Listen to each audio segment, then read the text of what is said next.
You were saying that when you first started Tai Chi with your teacher at 40 years old, that there were initially quite a few students, Oh yeah, we have 50 students who start and your teacher would go back and forth to China.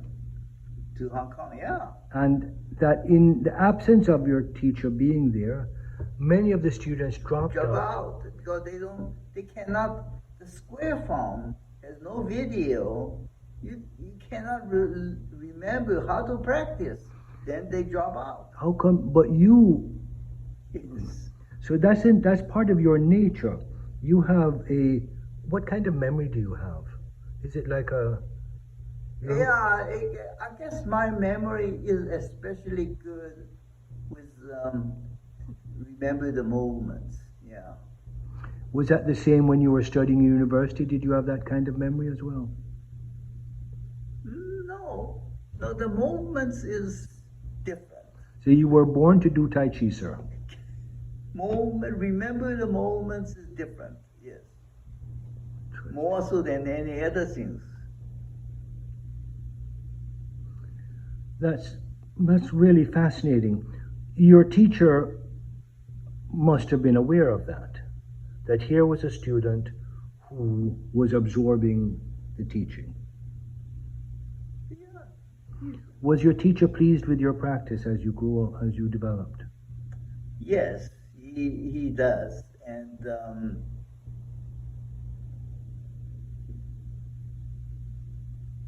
yeah, because later on, then only me to following him after a year or 2 years or something. Just There are no other students following him. Would he be pleased and honored by your continuation of the work and the method that you are using to do so? Would he recognize it? So 3 questions.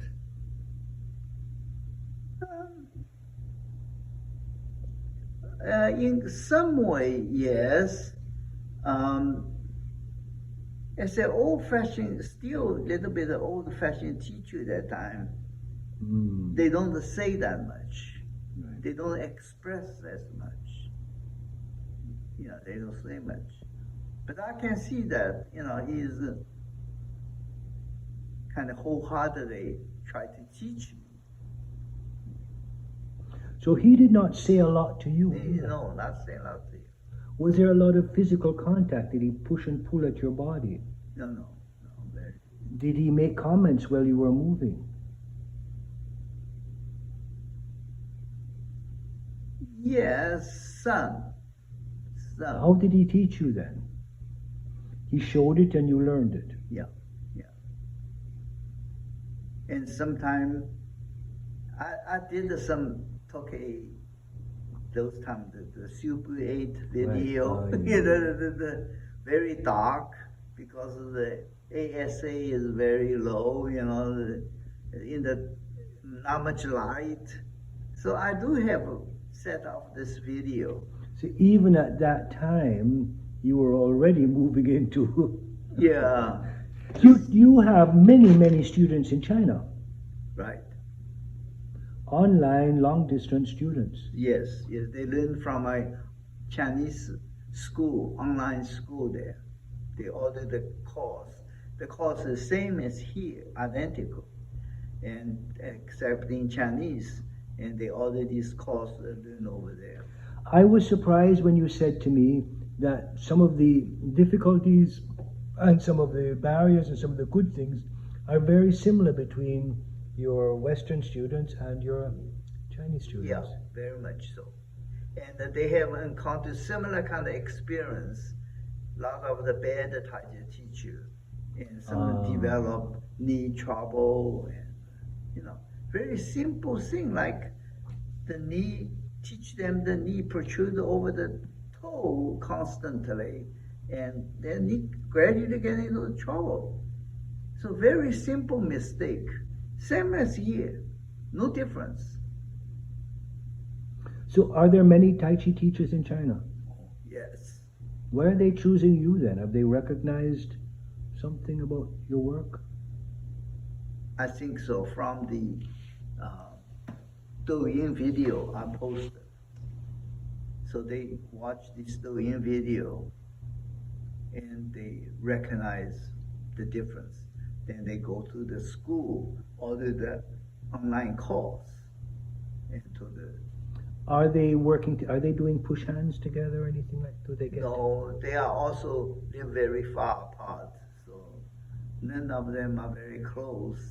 The Tai Chi experience in this era, as you say, is very different than earlier on. Early on, yes.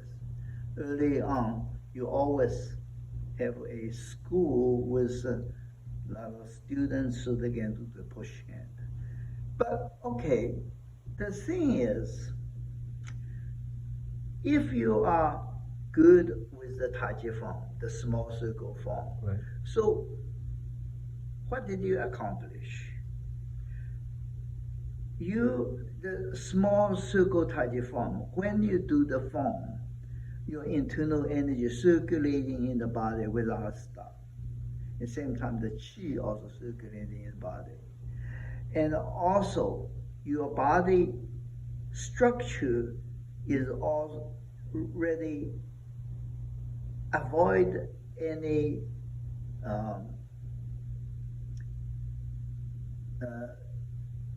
any Bad habit. damage to your joints, so forth. That you already know. So, for health viewpoint, once you learn the small circle Tai Chi, you really achieve the goal. Now you just want to keep on practicing to cultivating more internal energy, more chi. And you will achieve this, live forever in the spring season of the life.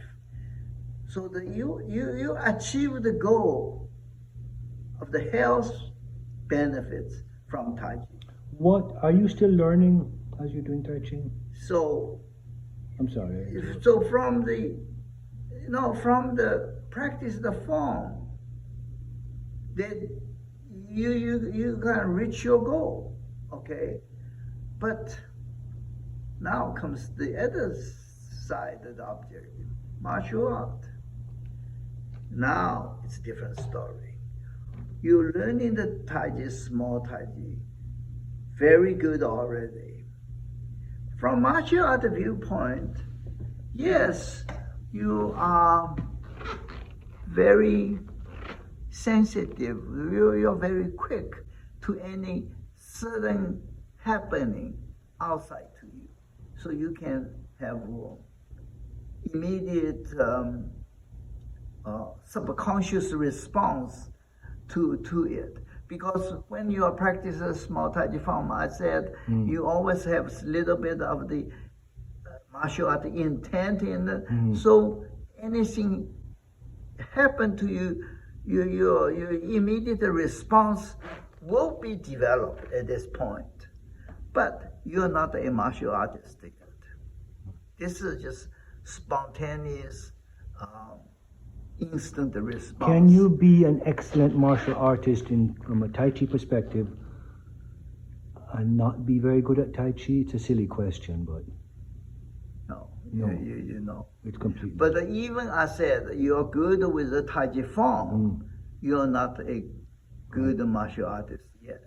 You have some ability for spontaneous response, but if you are a good Tai Chi martial artist, there will be occasion you will engage with another Tai Chi, another martial artist, equal rank, equal capability. You are going to compete. You see, that is a different story. That's no longer instant response anymore. Your instant response is just one move that you will get after you learn the small circle form. But to become a real martial artist, you're not there yet. Because now you have to learn.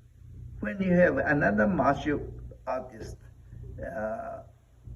competing with you, you have to learn how to read his intent, read how much effort he is using on you, and you have to develop immediate strategy how to counteract and counter the strategy to defeat him.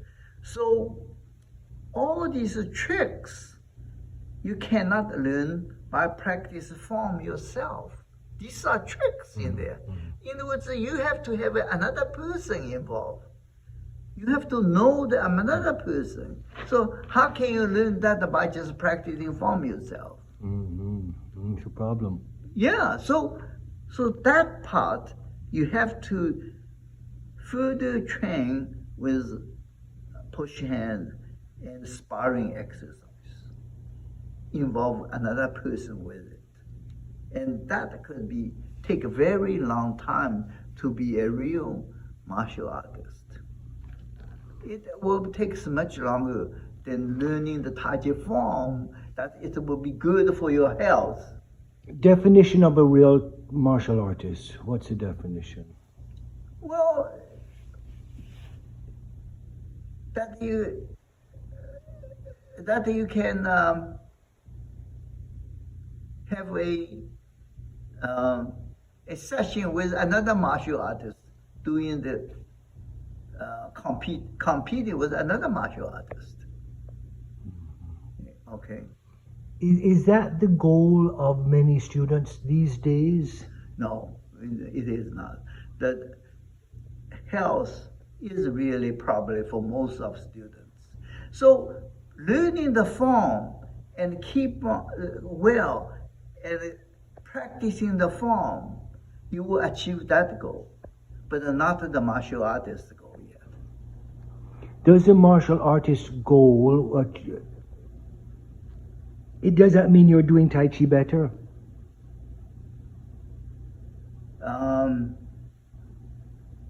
Has your Tai Chi improved when you become a martial artist? Or the application is what you become better at? The application is be better at it. In fact, you will use moves in addition to what we teach in the small circle form.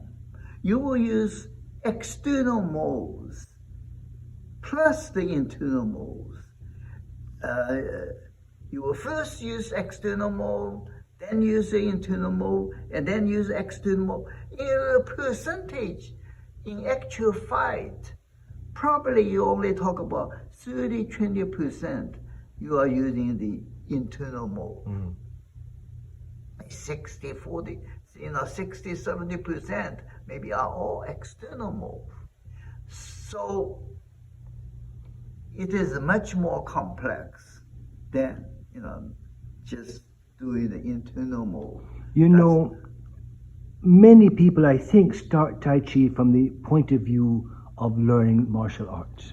Right. But what I'm understanding that you are saying is that before you can do martial arts and have the body be available to respond in a spontaneous manner, where you've already gotten very far along with Tai Chi, open up the body and make it under your control. But as I said, we learn the Tai Chi form to learn the internal mode.